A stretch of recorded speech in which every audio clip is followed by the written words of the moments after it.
ಹರೇ ಕೃಷ್ಣ. ಇವತ್ತು ಇಸ್ಕಾನ್ ಜಯನಗರ ಮೈಸೂರಿನಲ್ಲಿ ನಾವು ಶ್ರೀಕೃಷ್ಣ ಜನ್ಮಾಷ್ಟಮಿ ಮಹೋತ್ಸವವನ್ನು ತುಂಬ ವಿಶೇಷವಾಗಿ ಆಚರಣೆ ಮಾಡ್ತಾಯಿದ್ದೀವಿ. ಇಲ್ಲಿ ನಾವು ವಿಶೇಷವಾಗಿ ಭಕ್ತಾದಿಗಳಿಗೋಸ್ಕರ ತುಳಸಿ ಅರ್ಚನೆ ಒಂದು ಏರ್ಪಾಡು ಮಾಡಿದ್ದೀವಿ. ಇವತ್ತು ನಾವು ವಿಶೇಷ ಒಂದು ಅಲಂಕಾರ ಮಾಡಿದ್ದೀವಿ ಕೃಷ್ಣನಿಗೆ.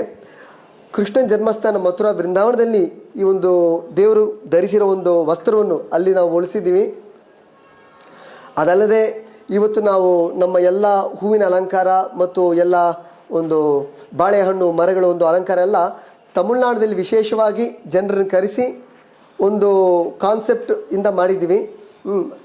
ಒಂದು ಪ್ರಾಚೀನ ಒಂದು ಅಲಂಕಾರ ರೀತಿಯಲ್ಲಿ ನಾವು ಮಾಡಬೇಕಂತ ಒಂದು ಯೋಚನೆ ಮಾಡಿ ಸೇಲಮಿಂದ ಜನರನ್ನು ಕರೆಸಿ ನಾವಿಲ್ಲಿ ಒಂದು ವಿಶೇಷ ಅಲಂಕಾರ ಮಾಡಿಸಿದ್ವಿ. ಎಲ್ಲ ಒಂದು ಡೆಕೋರೇಷನ್ ದೇವಸ್ಥಾನದಲ್ಲಿ ಅಲ್ಲಿಂದ ಜನರು ಬಂದಿದ್ದಾರೆ. ಸೊ ಅದೊಂದು ಕೂಡ ನೀವು ಬಂದು ವೀಕ್ಷಿಸ್ಬೋದು.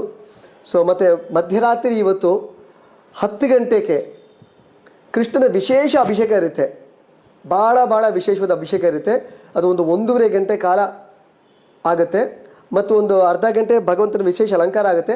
12 ಗಂಟೆಗೆ ಇವತ್ತು ಮಧ್ಯರಾತ್ರಿ 12 ಗಂಟೆಗೆ ಮಹಾಮಂಗಳಾರತಿ ಆಗುತ್ತೆ. ಆನಂತರ ಎಲ್ಲರಿಗೂ ಊಟದ ವ್ಯವಸ್ಥೆ ಅಂದರೆ ಫಲಹಾರ ವ್ಯವಸ್ಥೆ ಮಾಡಿದ್ದೀವಿ ಗೋಕುಲಾಷ್ಟಮಿ ಪ್ರಯುಕ್ತವಾಗಿ. ಸೊ ಎಲ್ಲರೂ ಕೂಡ ಬರಬೇಕಂತ ನಾವು ವಿನಂತಿ ಇಡ್ತಾ ಇದ್ದೀವಿ.